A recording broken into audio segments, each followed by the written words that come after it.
श्रीमती रामानुजाय नमः। एकं शास्त्रं देवकी पुत्रगीतम् एको देवो देवकी पुत्र एव एको मन्त्रस्तस्य नामानि यानि कर्माप्येकं तस्य देवस्य सेवा.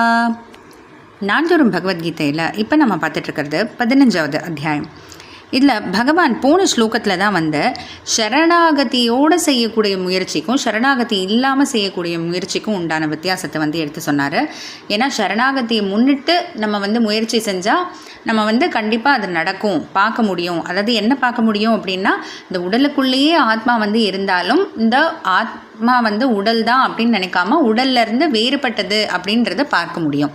ஆனால் அந்த சரணாகதி இல்லாமல் முயற்சி செய்யும்போது நடக்காது, முயற்சி செய்தாலும் கூட நடக்காது, பார்க்க முடியாது அப்படின்னு பகவான் சொல்லியிருந்தார். அடுத்து இப்போ 12வது ஸ்லோகத்தில் சூரிய ஒளி இருக்குது, சந்திர ஒளி இருக்குது, அக்னிக்குன்னு நெருப்புக்குன்னு ஒளி இருக்குது. ஆனால் ஒவ்வொரு ஒளியும் பார்த்திங்கன்னா வேறு வேறு மாதிரி. இப்போ சூரியனோட ஒளி வந்து ரொம்ப வெப்பம் தரக்கூடியது. இதே இது சந்திரனுடைய ஒளி வந்து பார்த்திங்கன்னா ஒரு குளிர்ச்சியானது. அக்னியோட ஒளி கேட்கவே வேண்டாம், அது எரிச்சிரும். அப்போ ஒவ்வொரு ஒளியும் வந்து வேறு மாதிரி இருக்கு இல்லையா, அந்த ஒவ்வொரு தேஜஸ் ஒளி அப்படின்றது. அப்போ அது எல்லாமே பகவானுடையது, அது ஒவ்வொன்றத்துக்கும் அது நடக்கிறது பகவானுடைய அருள்னால தான் அப்படின்னு சொல்லக்கூடிய ஸ்லோகம் இது. यदादित्यगतं तेजः जगद्भासयतेऽखिलं यच्चन्द्रमसि यच्चाग्नौ तत्तेजो विद्धि मामकम्.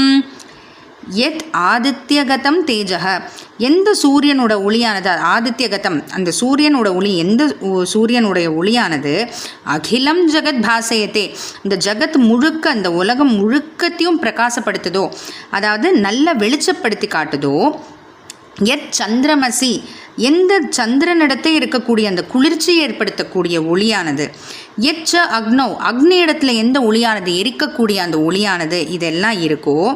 தத் தேஜக மாமகம் வித்தி, இந்த எல்லா ஒளியானது, அந்தந்த ஒளியானது, சந்திரனுடைய அந்த ஒளியானது, சூரியனுடைய ஒளியானது, இந்த அக்னியினுடைய எரிக்கக்கூடிய அந்த ஒளியானது எல்லாம் என்னுடையதுன்னு தெரிஞ்சுக்கோ. என்னுடையதுன்னு தெரிஞ்சுக்கோ அப்படின்னா பகவான் இங்கே என்ன சொல்ல வரேன்னா, என்னுடைய அருள்னால தான் ஏற்பட்டது அப்படின்றத தெரிஞ்சுக்கோன்னு பகவான் சொல்கிறாரு. எதுக்காக இப்போ அதை பகவான் சொல்கிறாரு அப்படின்னா, போன ஸ்லோகத்தில் தான் பகவான் பார்த்தோம் இல்லையா, அதாவது சரணாகதி பண்ணுறதுன்றது என்ன அப்படின்னு பார்த்தீங்கன்னா, பகவானுடைய அருள் நமக்கு கிட்டுறது தான் வந்து. அப்போது பகவானுடைய அருள் அதுக்கு மட்டும் கிடையாது, எல்லா உலகத்தில் இருக்கக்கூடிய எல்லாத்துக்கும். இதை நம்ம முன்னமே வந்து 7வது 9வது அத்தியாயங்கள்லாம் வந்து நம்ம பார்த்தோம் இல்லையா, எந்தெந்த பொருளுக்கு எந்தெந்த தன்மை இருக்கோ அது எல்லாம் பகவானுடையது, பகவானால தான் அதுக்கு ஏற்படுதுன்னு. அதைத்தான் பகவான் இங்கே மறுபடியும் வந்து எடுத்து சொல்கிறாரு. சூரியனுக்கு எப்படி வந்து வெப்பம் கொடுக்கக்கூடிய ஒளி இருக்கோ, சந்திரனுக்கு இருக்கக்கூடிய அந்த குளிர்ச்சியான அந்த ஒளி, அக்னிக்கு எரிக்கக்கூடிய ஒளி, இது எல்லாமே வந்து என்னுடைய அருள்னால தான் அது அதுக்கு ஏற்படுதுன்றதை தெரிஞ்சுக்கோன்னு பகவான் சொல்கிறாரு. தொடர்ந்து பார்த்துட்டே வரலாம். ஜெய் ஸ்ரீ கிருஷ்ணா.